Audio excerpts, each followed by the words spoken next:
everyone. Thank you for coming. So today, you probably know me already for the camera. My name is Anna Serbenenko with Canadian Flight Center, and I'm also the pilot examiner for recreational, private, and commercial flight tests. So today we will be talking about your best chance to pass the flight test. And it's kind of a compilation of the typical mistakes that I have observed during the flight test that I've conducted. So I'd rather share it with you before we do that so that you can be best prepared. The plan for today is, first of all cell phones are off or on silence. I will do my presentation, and what I'll be mostly talking. Feel free to take notes, and we will also have this video posted online in our online ground school so that you can go back and review it again. And then once I'm done going through the exercises, it will be up to you to ask any questions you might have. So question and answer time. All right?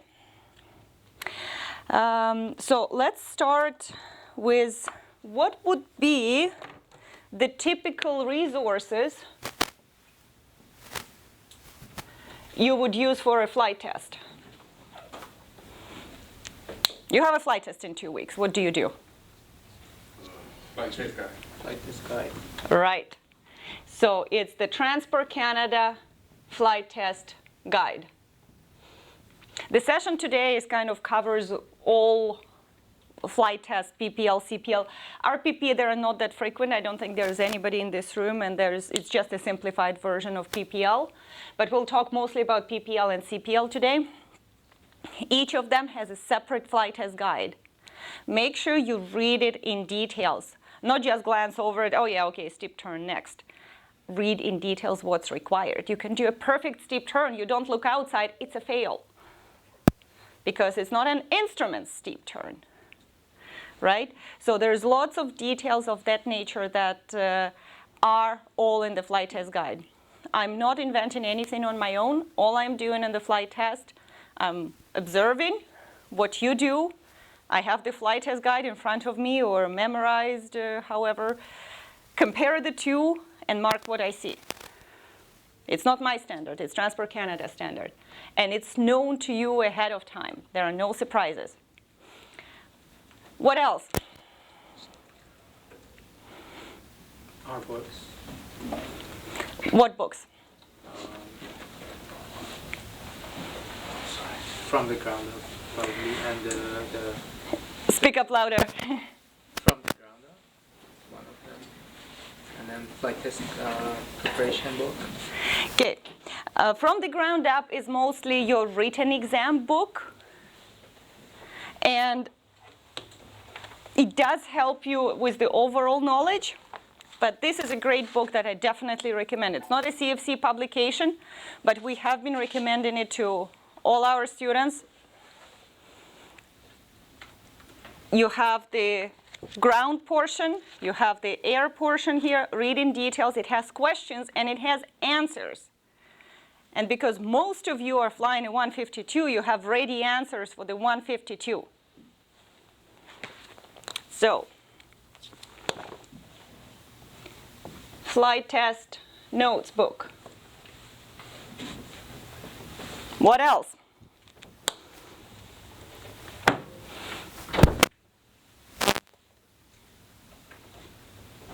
Specific to CFC. Online ground school, what exactly? Flight test preparation video. Flight test video. So we have videos on our YouTube channel and online. And there are two parts to it. You have the ground portion. It's split in a few videos, just different sections, just because it was very long.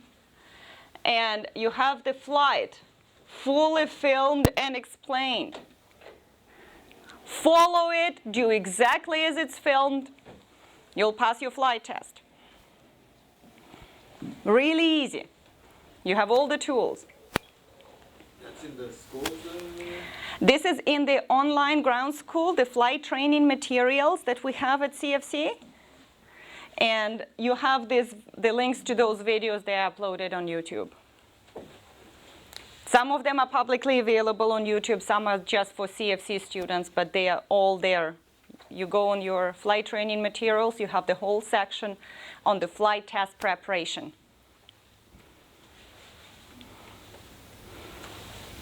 What else?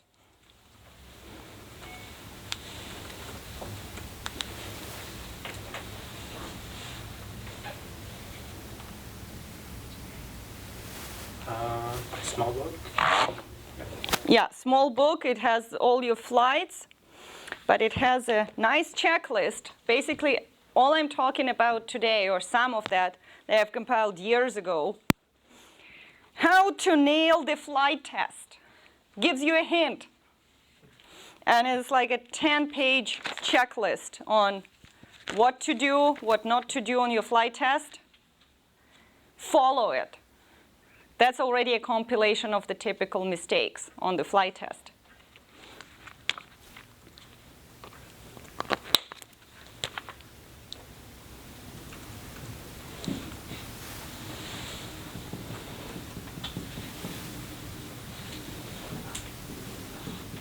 So these two are the CFC specific. These are all public.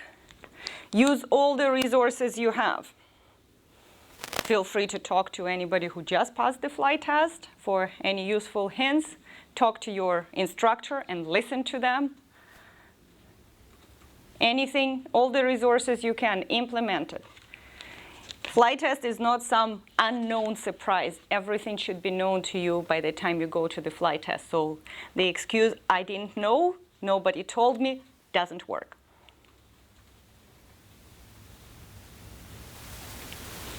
All right, let's go through the sequence of exercises that we have on the flight test and look at the typical things that are not going well.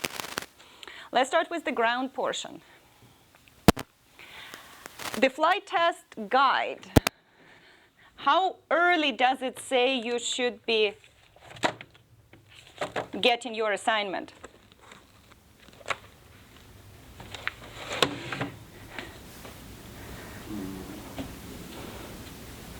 About 2 hours for PPL, about an hour for CPL. Guys, if you're getting the assignment the night before and your flight test at lunchtime the next day, you have no excuses not to be ready on time. So if it takes you longer in your practice runs, ask yourself, what are you doing wrong? The very typical problem is having too many legs in your navlog. So you start preparing your map, and then you go every corner in the valley is a separate leg. Guess what? Every time you have to calculate all your altitude, speeds, RPM settings, and so on and so on, fuel burn. Draw a straight line. Say you will follow the valley at 20% or whatever it is. It depends how curvy is the valley. Be done with it. For PPL, the expectation is going the safest route, even if it's a little bit longer. For CPL, get it there. If I'm the operator and I'm flying the passengers to Tofino, I don't care if they get a scenic route. I need them to get there as soon as possible with the least amount of fuel. You as a commercial pilot, make it happen for me. That's your expectation. Don't forget to calculate your cruising altitude based on VFR rules. Density altitude, pressure altitude, density altitude, because this is how your plane is performing. From that, you get your fuel burn. Yes? Can we go direct in flight test? I mean, for plan. All the way direct? From your initial point to the very... Yeah, to the destination. We cannot go all the way direct because you will have different winds and different altitudes, and you probably have a stop in between.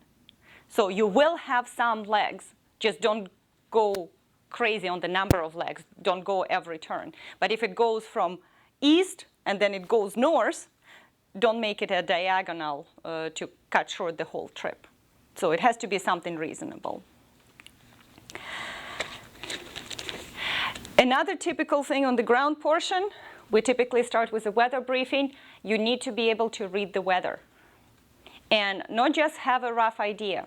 You want to practice your weather briefing. If you don't know how, call flight services and they will give you plenty of weather briefings. It's free. Practice as many times as you need. They are meteorologists, so you're not expected to give such a good weather briefing as they do because they do it all day long. That's all they do. But that's a great example to follow. Start with a big picture and then go into details. I'm interested what is your go, no-go decision. Big picture, including the forecast, GFA, weather en route, weather at your destination at the time of arrival. Not right now. I don't care what's right now in Williams Lake. I'm interested what it will be when I arrive. If right now it's sky clear and by the time I arrive it's snow, all I'm interested in is snow. It's not what it is right now. Have all the details. In the last flight tests, I had a number of candidates that couldn't read the remark. What's the sea level pressure? In what is it measured? If you don't know any of the symbols, you are allowed to look it up. On the map, you are allowed to use the legend. On the weather products, you are allowed to use the, what are we using? Weather Services Guide? There is a little bit online, some of the symbols. If not, AIM has all the abbreviations and all the symbols. You're allowed to use it. Ideally, you know, but rather than giving me a wrong answer, I'd rather have you to look it up and give me the correct answer. Realistically, in the entire ground portion, there are only 3 things that you have to memorize. VX, VY, VA. Everything else you can look up. How much easier does it get? And no, you cannot look up VX, VY, and if you don't know those, you shouldn't be on that flight test. But it's really not that much to memorize. We'll have the question. Let me just go through everything. Feel free to write down your questions as they come up, and then we'll go through the question and answers, okay? So that's the weather package, the weight and balance, the navlog. I'm looking at your calculations. I also had the question if you can do it electronically. Commercial pilots are allowed, commercial flight test is allowed to do the navlog electronically. You are still expected to do at least 1 line by hand. So out of your electronic one, I pick any line I like, and you need to redo these calculations for me by hand so that I know that you know how to do them. Practically, I know often we use the iPads and all the electronics for flying. It's so practical for all the cross countries. You will make your life easy if you just do the ground portion by hand, just that there is no confusion. Often enough, the electronic software takes the data from different places, extrapolates it, and has a more precise calculation, but you, without having that, what's behind that software, your numbers could be slightly different, and then it just leads to confusion. Another thing, make sure you have your weather package and all the information printed, because when you prepare it, say at 10 o'clock, you'll have one set of numbers. If we start the ground portion at 12, the numbers may change. And now if I'm asking where this number is coming from, you might not even be able to find it anymore because it's not anymore online. So have everything printed, what you are using in your calculations.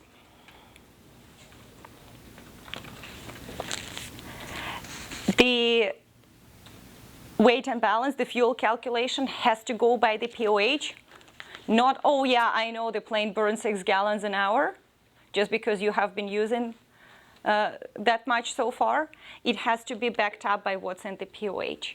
And guess what? In the POH, it's not 6 gallons. It's different burn at different altitudes, at different temperatures. And this is what you need to use. You do calculate the fuel reserve once for the trip, not for each leg. That's another very typical one. Because if you land after the first leg, you didn't use that reserve. Now you're carrying the double of the reserve. You need to do the calculation for commercial based on your landing weight of your approach speed over an obstacle. Not required for private. You do have to do it for commercial. And you actually have to fly that speed on your short field landing,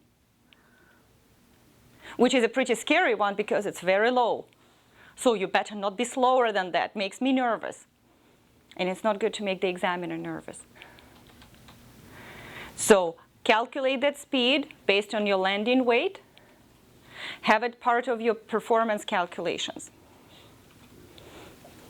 Review in details takeoff and landing distances calculation. You have short field, technically maximum performance or whatever it's called in the POH. Different POHs are different. Cessnas are very precise and has all the percentages. If you are using Piper, you have to approximate. They don't have such precise tables as we have for Cessna. So whatever you have in the POH, do your best. Grass adjustment applies only to the ground roll. Don't apply it to the whole thing.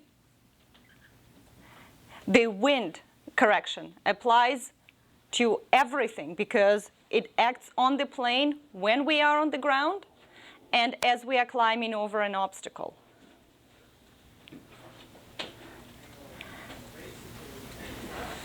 The slope, does it affect your takeoff and landing distance? You may not have the exact number by how much because it doesn't specify it in the POH, but you know that if you have a downslope runway, you're not going to have such a short landing distance and stopping distance, right? So mention it, that I know you're aware of this fact and you're not going into the runway that just is the minimum distance for your aircraft. Most of the time when we fly with a 152, it's anything we should all know? Anytime we are flying with a 172 or 152, the length of the runways in BC is not a problem. But next time you are flying with a Seneca, Ali knows, and I wouldn't go in a 1,500-foot strip with a Seneca, right? Or even 2,000. With the Decathlon, we were flying up north, and we said, well, we don't know the conditions of the runways. We require minimum of 3,000-foot strips. Yes, the plane can handle less, but you really don't know what the condition of that strip is. And we set our minimum. So get used to that, put in yourself the safety margin. Don't assume. And I'd rather see you on the safer side for commercial safe and efficient than going and taking chances. Go, no-go decision can be a deal breaker for your flight test. If I see it's a crappy weather and you tell me it's a go decision, the flight test can end up there because it's unsafe pilot decision making. And remember, we are briefing that there are several ways of failing the flight test. One of them is on the ground. If any of the items is not considered a pass, or if I see something unsafe, and unsafe decision making is part of it. So if in doubt, stay on the safe side. For the weight and balance, I had a couple of times say the situation like this. This is our envelope. And then we had, say, takeoff weight, landing weight, zero fuel weight. Can we go flying? No, Why? because you might exceed the... You may burn more fuel than you plan.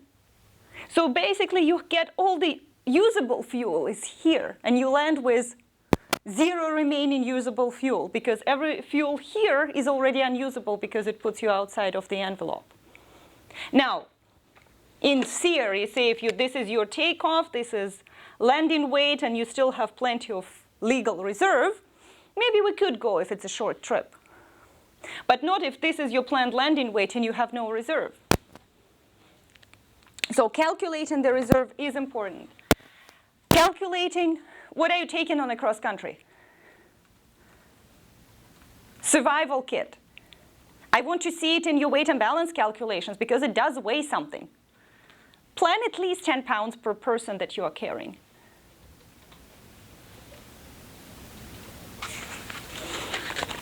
And then typically you would have a scenario with baggage, passengers, and so on.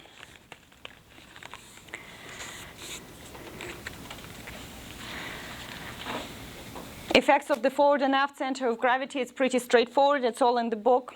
I'm just asking those. And you will have also the question about the correcting the weight and balance. So there are two scenarios. You either have too much weight, and then there is no other solution than unload, so less fuel or less baggage or less passengers.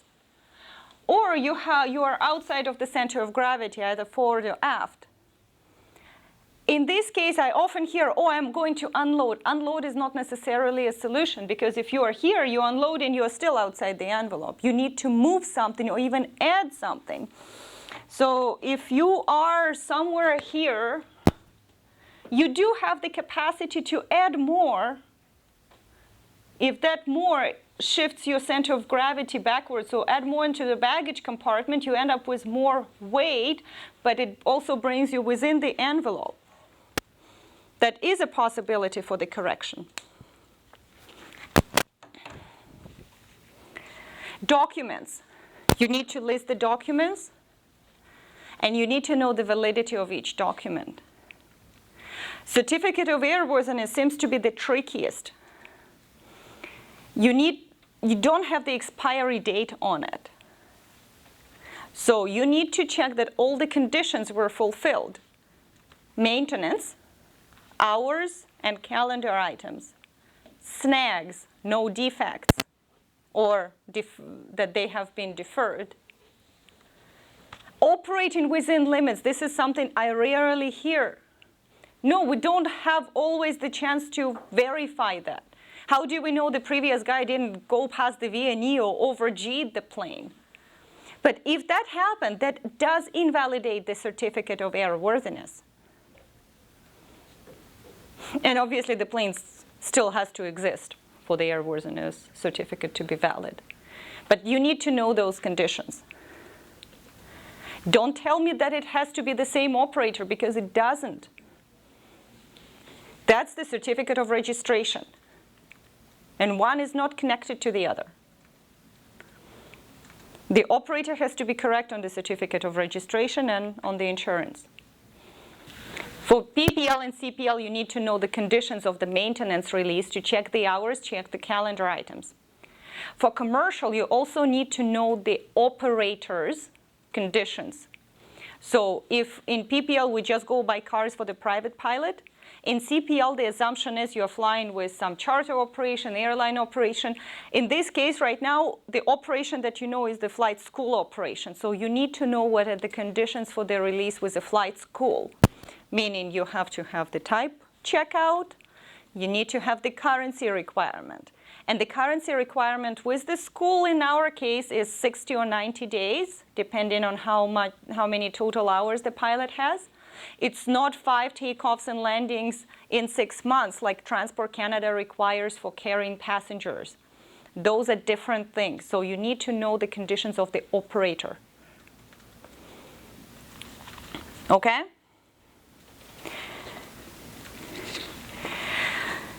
Back to the performance, I will ask Vx, Vy, Va, straight numbers. Once we have figured out all the ground items, we typically go flying. If I say we go flying, you can quietly celebrate. That means you passed the ground. Because if any of the ground items were not successful, if any of them was a 1, some of them might have been a 2, which not so good, but it's still a pass. When we are going flying, we're doing the first thing, we're doing the walk around. Walk around is an air item. You can fail the walk around, we would still go flying. Now, back to how, on the ways of failing the flight test, right? You have several ways of doing it. Any of the ground items is a fail. The whole flight test is a fail. If any of the air items is assessed as 1, it's a fail of the flight test, but you might be eligible for a partial retest. Now, the condition being of the partial retest, it has to be done within 30 days of the original letter of recommend. So if you come to me with a letter of recommend signed a month ago, chances are you will not get a chance to do the partial retest. Get a fresh letter of recommend from your instructor when you go on the flight test. You have to have no more than 2 air items to retest, assessed as 1. So if you have 3 of those, it's a full retest. None of the big unsafe items should happen, like absence of lookout, skidding. That would be a full fail on the flight test if I see any of those. It will be a complete retest, even if it was not connected to any of the exercises. And you also have to meet a minimum score. For PPL, it's not that much of an issue. It's something like 62, so you basically can have all your exercises at 2 and you still pass, which is not a good place to aim. If you have that many 2s, there's probably a 1 somewhere there, so it'd probably be a fail. For commercial, it is a concern because you only have 33 exercises, or 34, and your pass mark is 93. So you are allowed basically, if you have all 3s, no 4s, you can only have like 5 or 6 2s, and then you can have more 2s and it will be a full fail of the flight test, even though none of the items were assessed as 1. So you have to have that minimum score, which does become an issue with commercial flight tests. So watch it, don't train just to the minimum standard to barely pass the flight test. So if you have no more than 2 of failed air items, and within 30 days of the original recommend and the minimum score, you can do the partial retest. You only get 1 chance to do the partial. You don't get multiple partials like you do for the written exam. So only 1 chance for each full test, 1 partial. If you fail the partial, you have to do the full retest. No pressure. So we just gone through the ground portion. Air items. The first thing we do is the walk around. It's an air item. I mean, it's hard to fail the walk around. Some people manage to do it, just follow the checklist, but make it efficient. I don't want to see from commercial students a 25-minute walk around. If your passengers have to wait for half an hour for you to check the plane, it's not a good commercial pilot. So from commercial students, I would expect more fluency because you are supposed to demonstrate more proficiency, not take more time. Exercises are not timed, but it's an overall impression that you are giving. So ground portion typically is an hour. If I have to pull everything out of you and it takes forever, doesn't make examiner very happy. So be prepared. If the examiner has to wait for you, have everything prepared. How early should you be at the school or at the plane for your flight test? At least a couple of hours or more. Be ready on time. It's not that hard, and it already scores you brownie points. Once you have completed the walk around, you will give me the passenger briefing. I shouldn't be asking for it. You should volunteer it. That's part of your checklist. And at the walk around, I can also ask about systems. Now, if you really don't know, you're allowed to look up in the POH, but hopefully you can answer my questions without looking in the POH. It shouldn't be that hard. You have learned it all in the ground school. Read the POH. If in doubt, it's all there. For commercial, both for systems, maybe not so much, but for the emergencies, part of the questions can be on sort of problem solving, so not exactly straight from the emergency checklist. So for private, you memorize the emergency checklist, you know how to deal with it, you pull up the checklist to double check. Always pull up the checklist to double check your emergency. There are two types. Critical emergency has to be done by memory, pull up the checklist to double check. Non-critical emergency, flat tire. Nothing is burning, nobody's dying. So pull up the checklist and just do the whole thing by the checklist. You'll get a 4. No matter how perfectly you memorize the emergency, if you don't touch the checklist, the maximum you get is a 2. Now, for the commercial, I don't necessarily ask the emergency straight from the checklist. Some you would need to come up knowing the systems and figuring them out, because it's more of a problem-solving exercise rather than just memorizing at the commercial stage. And the flight test, starting, taxiing, don't forget control inputs for wind, brakes check, instrument check. As you're instrument checking on taxiing, clear before you turn. Don't turn into other aircraft. Nothing makes the examiner more uncomfortable. We typically ask for 1 circuit prior to departure just to make sure that we can do it and we get it out of the way. Just because if we are coming back, we're asking for circuit and then they don't give it to us, then we have to go somewhere else to do that circuit. You typically have 2 takeoffs, 2 landings, each of you. For PPL, 1 normal takeoff and landing, 1 specialty takeoff, 1 specialty landing. For commercial, there's nothing normal. You get either short or soft field landing and 1 precision 180 landing. And you have both specialty takeoffs, short and soft. So because we need that extra circuit, we ask in the beginning. If we can't get it, that's okay. On the short field takeoff, there will be always an obstacle. You do need to use VX to clear it, but please, right away after you cleared, most of the time it's 50-foot obstacle, lower the nose to VY. I don't want to see VX or lower all the way to 700 feet. Not comfortable.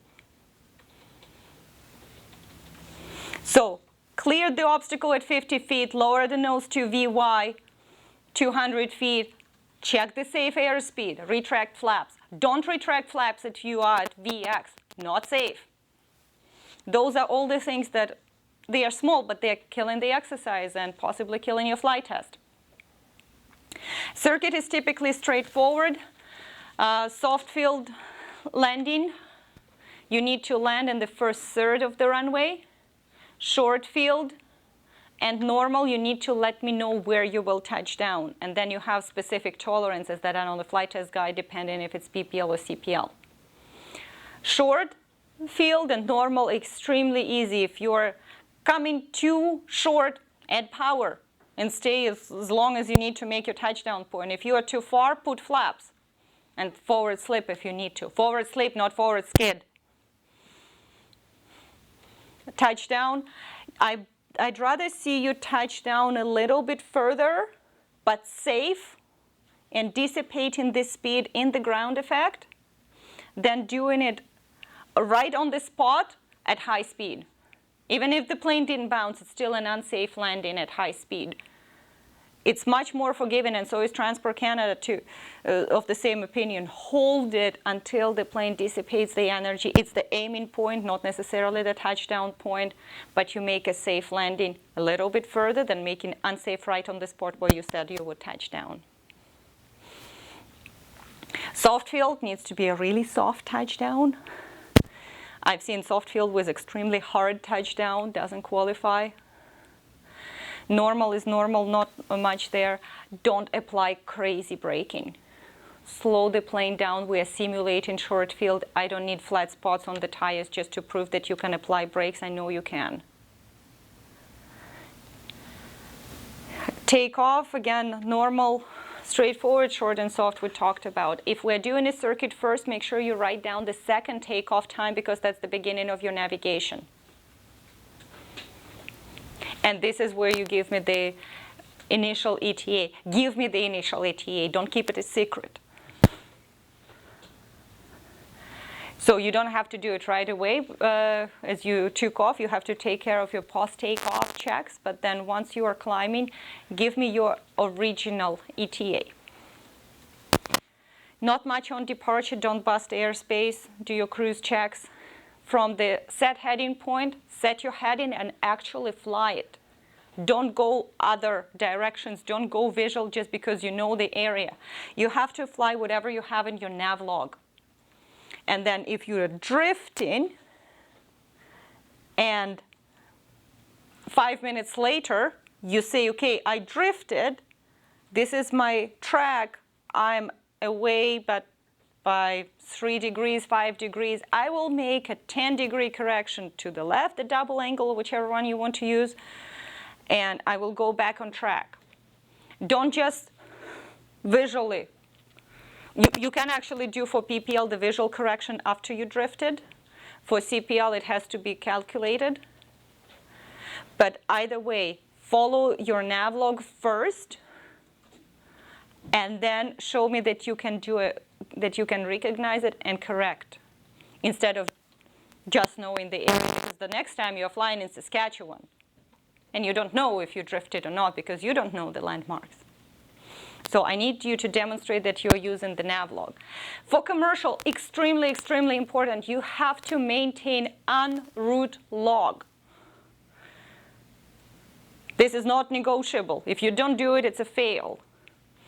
So that means you have to keep writing your times over different points, your calculations, everything you typically have in your nav log template on the bottom right corner, I think, or wherever you have it. But you maintain the en route log. For PPL, it's not a requirement. It's still a good idea.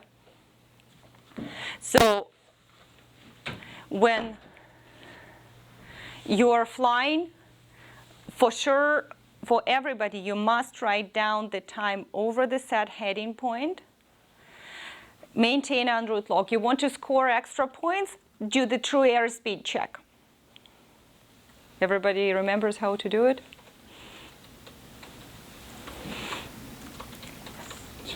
I see like glazed eyes. Check how to do it and do it. Scores you extra points. Shows that you are verifying the performance you predicted for your aircraft with the actual one. It also shows that, by the way, you have to fly not just the heading, but also the altitude and the power setting of what you have in your nav log. Don't go in the nav log 2100 RPM and fly 25 or the other way around, because then your calculations will not be accurate. So follow the nav log. The set heading point to the ground speed check, 8 miles or so, and have the set heading point rather early.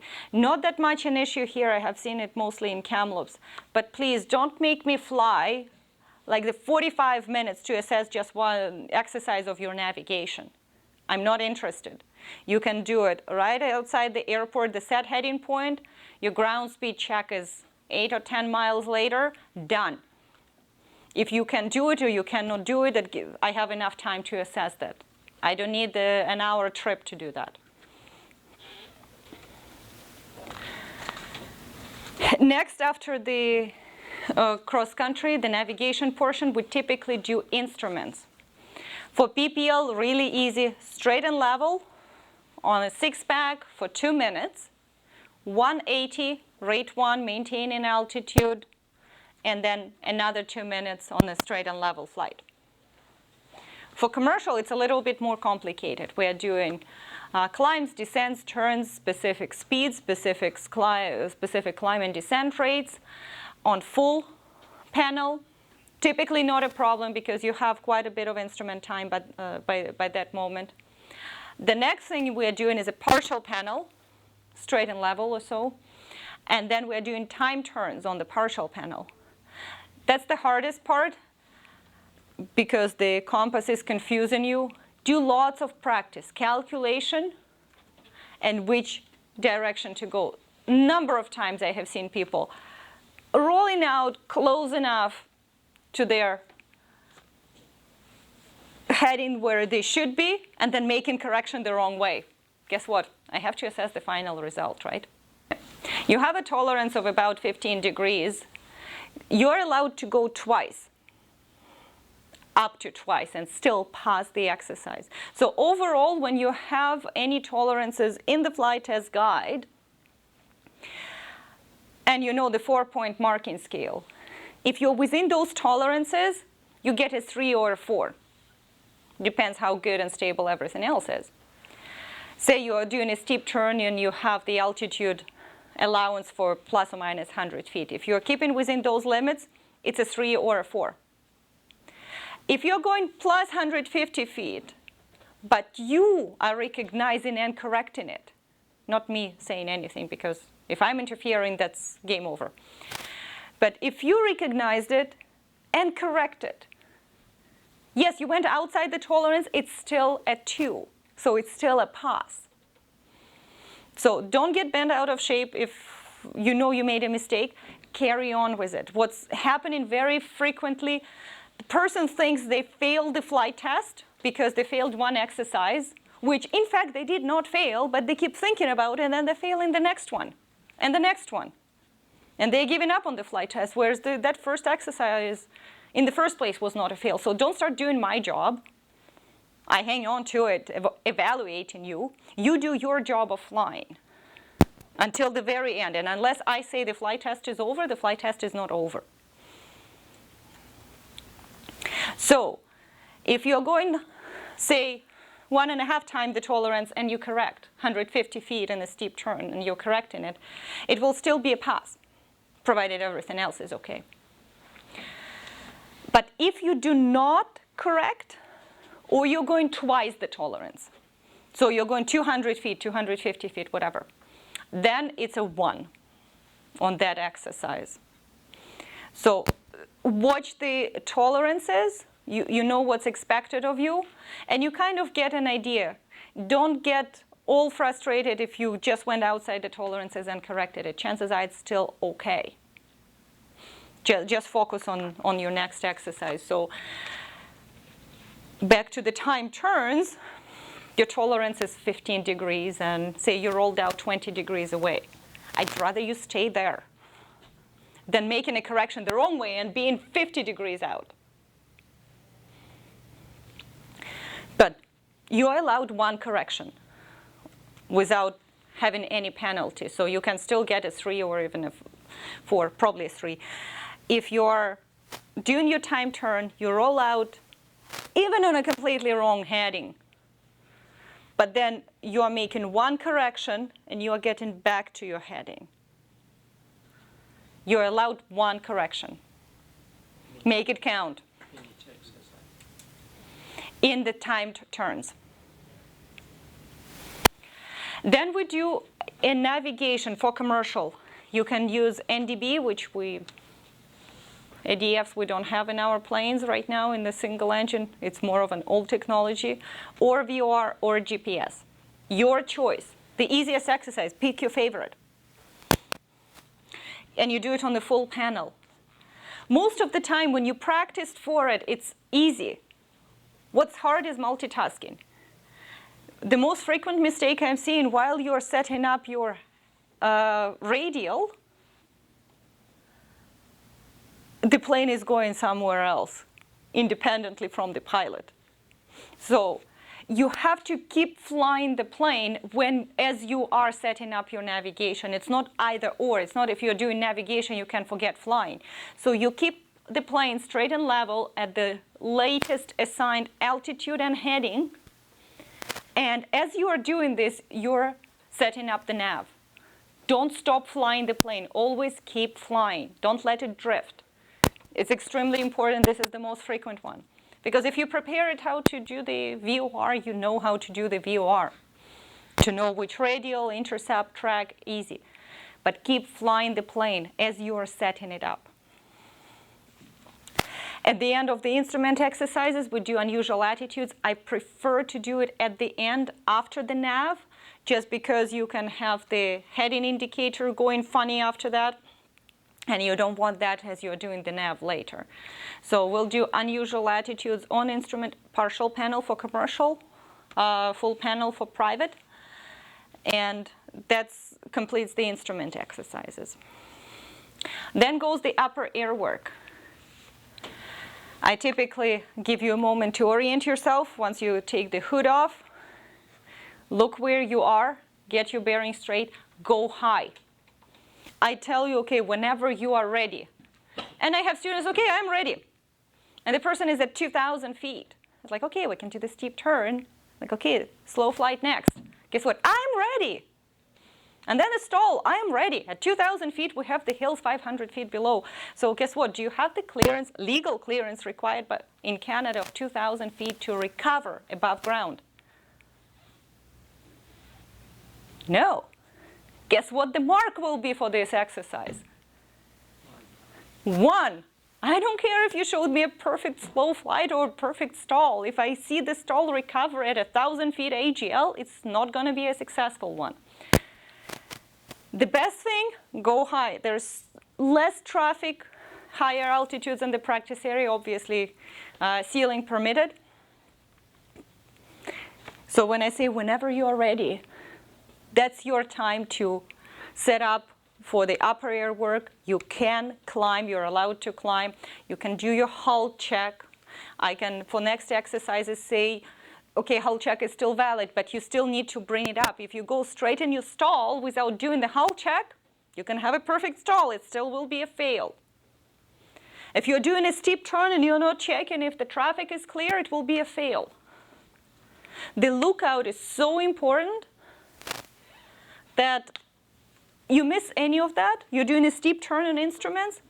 I don't care if it's spot on and not even a foot deviation. It will be a fail.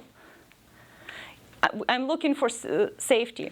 Even if you have altitude deviations, but you're looking outside, you're safe. You'll probably pass within reason for altitude deviations. But if you're looking inside, that's a guaranteed fail. Hull check, not doing it is a guaranteed fail. Now, you can say, okay, next stall, or I'm giving you the stall, okay, I'll do the hull check. I can say, it's okay, the hull check is still valid, especially if we're doing one exercise after the other, but you still need to bring it up. Slow flight, for PPL, CPL, I typically give you just establish yourself in slow flight and then giving you configuration, flaps, climbs, descents, turns. More complicated for commercial.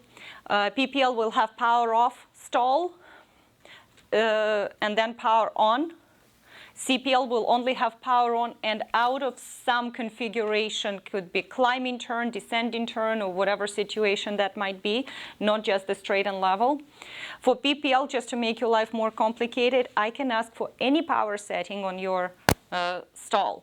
So if you said, with my instructor, I always did 1800 RPM, well, good for you, but today I want 2300 RPM in your stall. And you should be able to show me the stall theoretically from any configuration, but I'm not going to give you as complicated as for commercial. But still, various power settings, especially that we are not doing a spin with PPL. So I don't get a chance to test your yaw control if we're giving a little bit more power in the power on stall. So that's where most likely you will have yaw. CPL, spin, you initiate it. There are two possible outcomes. If it goes in a spiral dive, you have to recognize it and you have to initiate the recovery. And it does happen, especially if you have a Cherokee or a 172, the planes that don't like spinning, they are very stable. You can give all the correct inputs for the spin, it would still go in a spiral dive. It just feels like it on the day. That's okay, you're not penalized for that, but you need to recognize and apply the correct recovery. I may take control just to test the conditions for myself to make sure, but it is totally possible. So don't get nervous if it happens. But you have to recognize and recover. So watch the speed. That's the difference between spiral dive and the spin. If the speed starts increasing, that's your time to recover immediately. If it goes in the actual spin, I sit there, enjoy, and eventually call the recovery. That's when you perform your spin recovery. Main thing is, I know it's counterintuitive, but release the back pressure. Don't go in the secondary spin, don't go in the secondary stall. Recover. Typically, if you practice it should go fairly easy. Spiral dive, for PPL, yes. For CPL, actually, it's not even a required exercise. So chances are for CPL, I would give you spiral dive when you're doing unusual attitudes on instruments, just to test it. Usually not a problem. The one that is often a problem is slipping. I have no idea why is it so difficult, but so most typical mistakes are not bringing the power back. The purpose of the exercise is to lose altitude. So why would you go against the purpose of the exercise and leave the power on? So make sure your power is to idle as you're doing the slip. And it's cross control. Aileron one way, rudder the other way, not together. And it's slip, not a skid. So if it's a slip and turn, turning towards ailerons, which is more efficient as controls. Rudder is just making it a slip, not towards the rudder, and not both together in the same direction. Makes examiner extremely nervous. If we're at 5,000 feet, maybe it's still okay, because the next thing you know, I will see another spin recovery.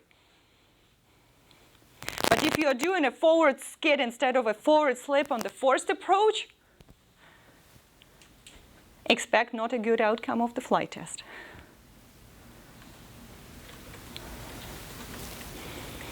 So power to idle, aileron one way, rudder the other. Practice it. Really easy. And make sure you do forward slips on a straight line and slip in turns. The other variation that we call a side slip is typically used for crosswind landings. And we don't have on the flight test separately an exercise of crosswind landing because we cannot guarantee that we will have crosswind on the day of the flight test.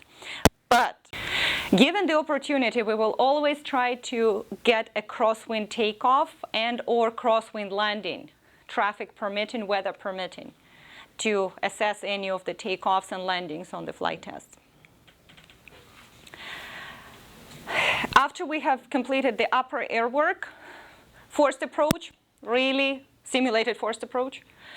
Same for PPL and CPL, same procedure really, just follow it. Biggest things here are not making the field. So figure eight approach typically works. Plan for it. For those who are in Kamloops or who have done tests in Kamloops, they know that the challenge is to also assess the altitude or approximate your altitude of the field that you are aiming for, which is not sea level like most of the fields in the lower mainland. Do your procedure. You're allowed to use checklists, notes, anything you need. Make sure you do use the emergency checklist, otherwise your cockpit management is assessed as 2 because you didn't use a checklist on an emergency. For the airplane control is making the field and control the airspeed. I don't want to hear the stall horn. I don't want to see skid and turn and stall horn because we're typically fairly low above ground at that point. So I'd rather have you 5 knots too fast. You have the tolerance typically -5 + 10 for approaches, for landings. You have less tolerance on the lower side and more on the higher side. So go faster. It's okay, it's safe. Don't go slow. Don't skid. Warm up the engine. If it's a really cold day, like I had last week in Kamloops with -15, we would leave about 1,500 RPM of power and 10 degrees of flaps to simulate the glide, but that keeps the engine warmer. Same for when you are practicing on a cold day, would apply the same thing. Precautionary, simulated precautionary landing, again, same for private, commercial, figure out the field. One thing I don't want to see on the low pass, 60 knots, 20 degrees of flaps, and head in the cockpit or looking at the field, not looking where the plane is going. That's what makes me uncomfortable. Nothing I like better than having an unlicensed pilot not looking outside at 500 feet, super slow, stall horn, and not even looking, right? Don't make examiner uncomfortable. So I know you're timing the field, but if you're going at 70 knots and you time the field, and say you timed 20 seconds, well, at 60 knots would have been 2,000 feet. Now you know it's a little bit more than 2,000 feet, so you have extra margin. Go faster, no less than 70 knots for sure. Why don't you go 10 degrees of flaps? That you don't have the risk of not being able to climb if you forget to retract them at the end. And make sure you're not descending. You can climb. You can trim the plane for slight climb on your low pass. Don't descend.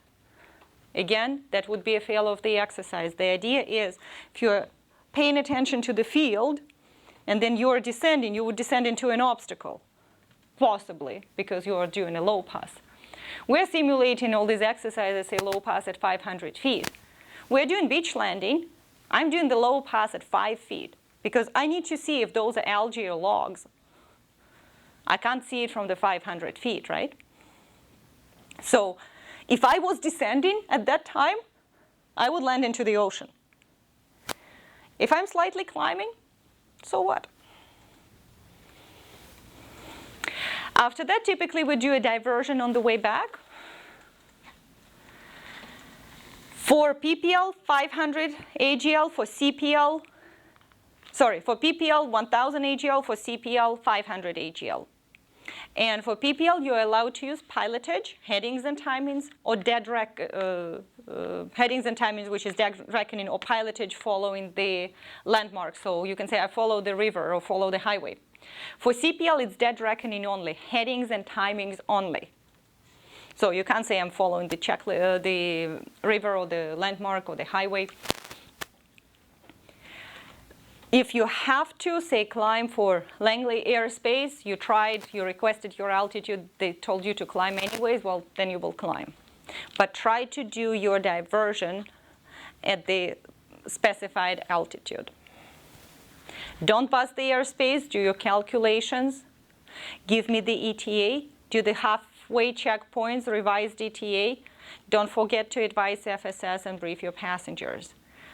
Really easy exercise, just a little bit of multitasking. More than anything, it's either the failure of the altitude control, because you're so busy doing all your calculation and head down in the cockpit that the plane goes all over the sky, or busting the airspace. You're so busy doing your calculations that you fly through Langley without talking to them. Both of the options would be a fail. I would be more concerned about, well, I'm concerned about both, but on the altitude, you actually have a fair bit of tolerance. On busting the control zone, no tolerance at all. You are entering, you are done. There's no like twice the margin or anything of that nature. Coming back, we are doing the last landing. On the way, usually that's the time when I'm asking the emergencies. Again, just make sure you use the checklist. Landing, if it's commercial, chances are it's a precision 180. It doesn't have to be pretty, just make the field. You pull the power, don't do a perfect circuit. Turn direct to the threshold. And then if you are too high, well, then you're widening it, using longer distance to lose your altitude, and then you're using flaps and slip. If you are too low, then go there. Don't extend flaps, go straight for your threshold.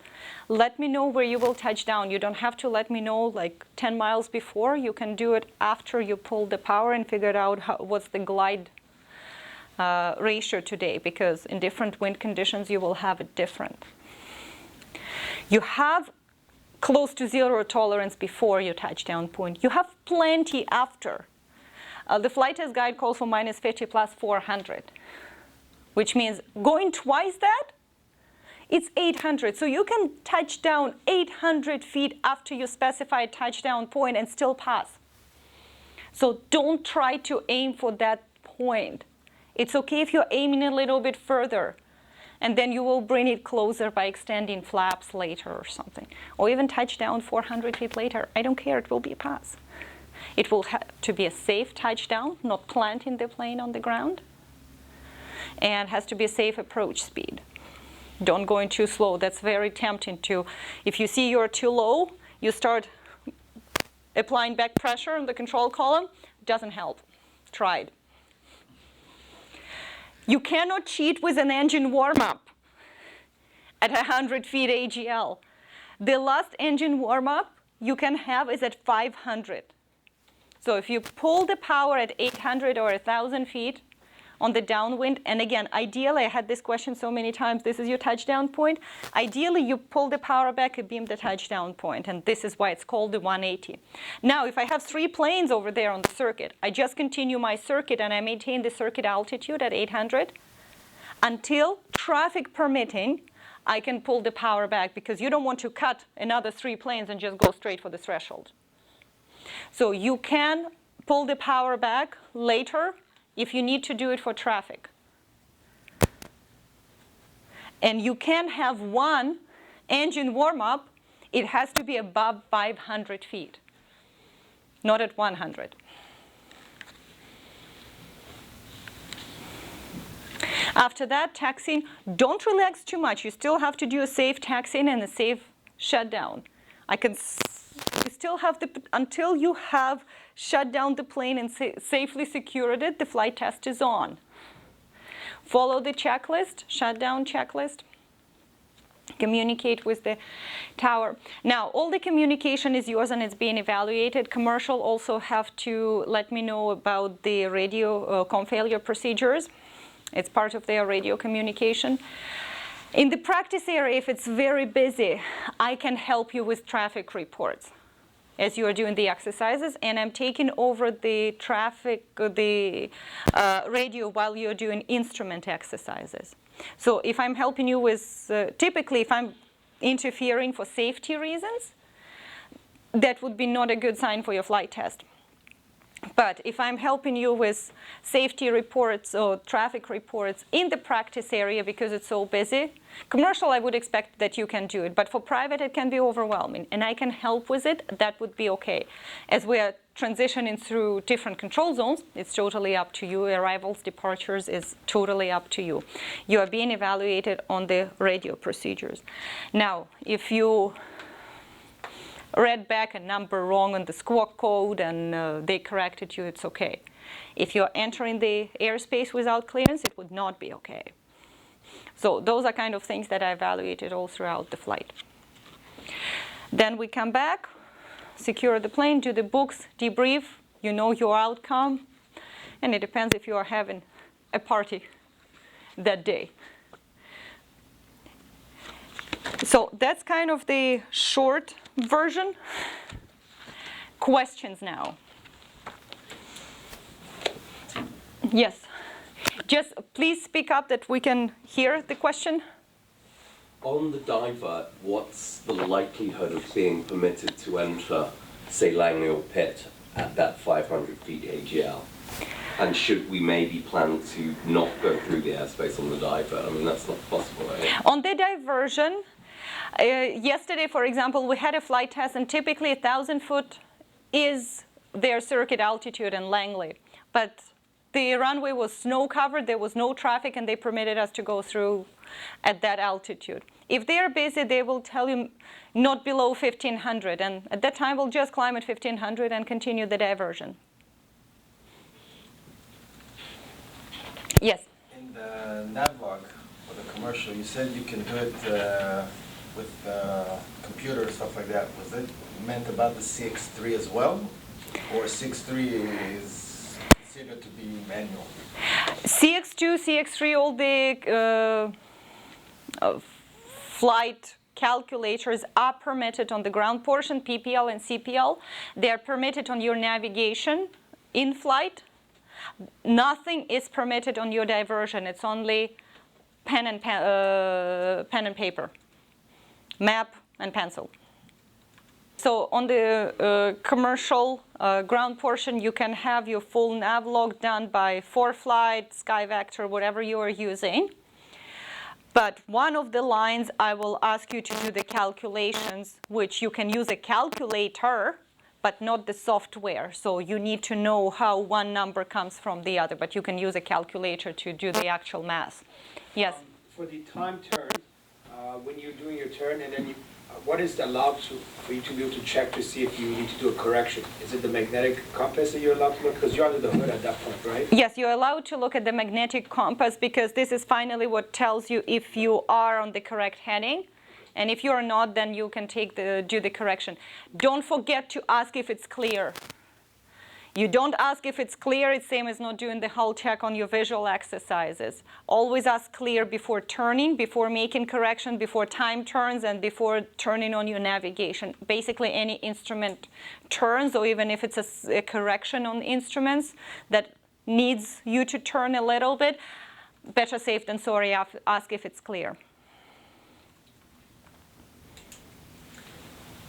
In ground portion, for answering the question which is required to refer to the POH, are we allowed to use the online resources? Like online POH or something? If your question is if you are allowed to use the online POH? Yeah. And the other resources, online resources. Except You are allowed to use the POH on the ground portion. So if you have the POH on paper, or if you have the electronic version of it, like on the computer or the iPad, either way, I don't care. But you can't start Googling. It has to be the POH of the aircraft. Yep.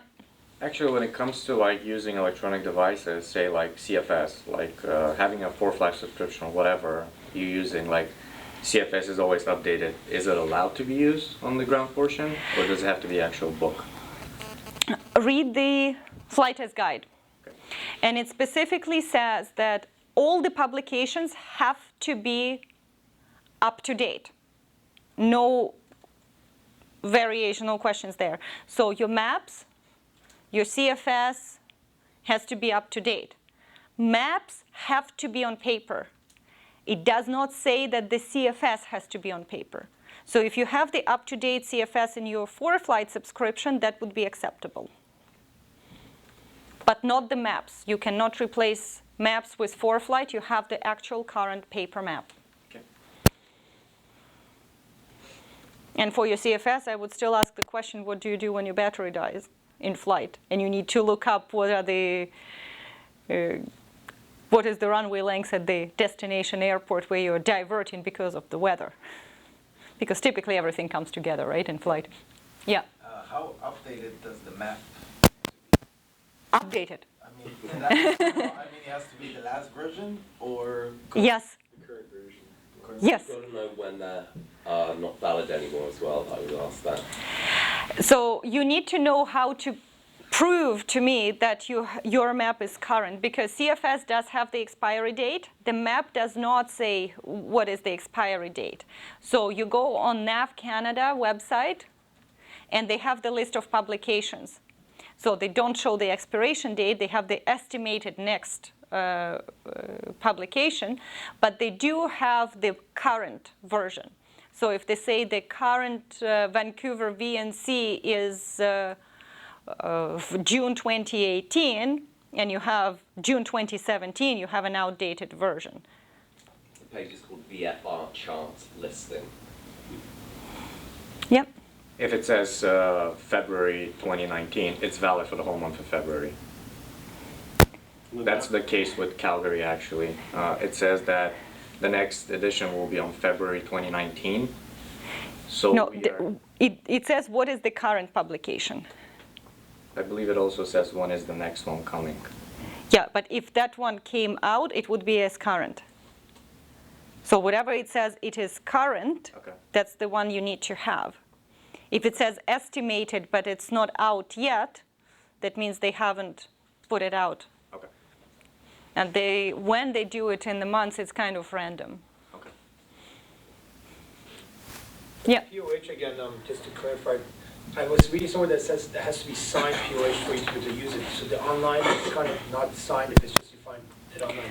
If you have the electronic version and it's scanned from the official one, You just can. go online Google and find one that's for the P model, let's say, and then use that.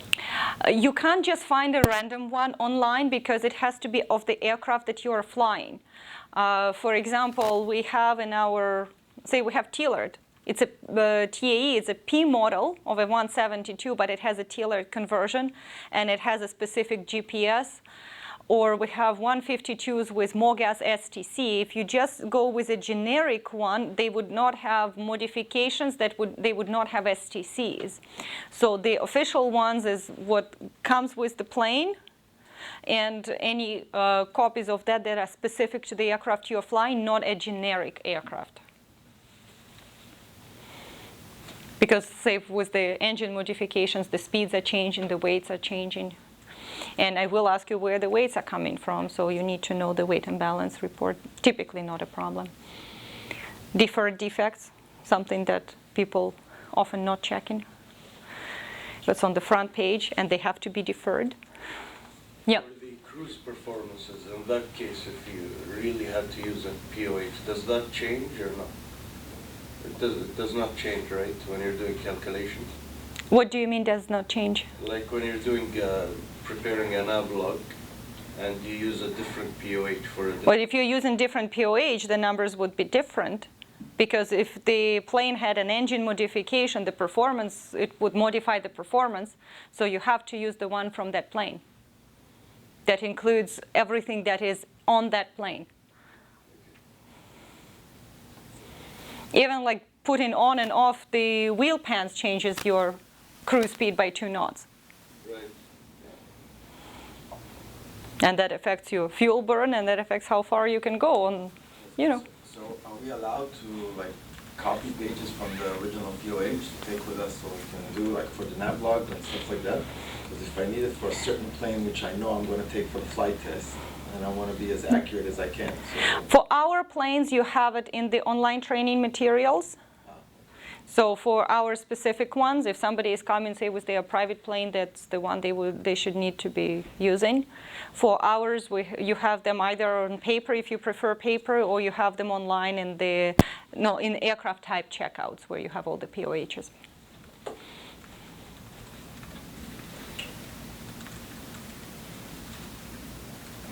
No more questions? Yeah. For time terms, say you have to correct, how much time do you have to get yourself? I'm just saying, like, are you time limited for your correction? Because obviously the compass takes time. You're stressing out. Am I waiting? Can I wait a little bit more? You can wait for the compass to stabilize. You probably can't wait for you to stop stressing out. Yeah. Okay. I mean, it takes a few seconds to orient yourself and to do the calculation for the correction that you can do. You cannot fly for 10 minutes and say, oh yeah, I should have done a correction over there. Okay.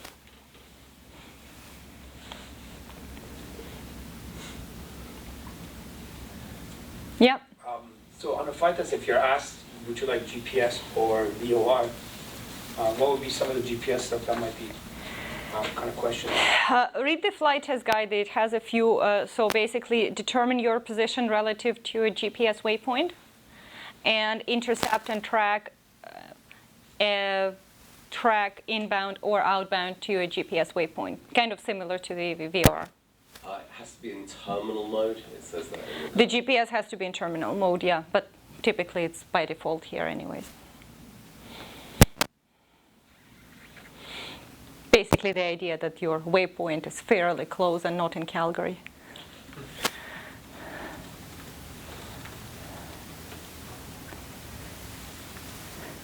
Okay. Then I guess no more questions. Thank you, everyone. Hope it was helpful. Yeah. Thanks. Thank you.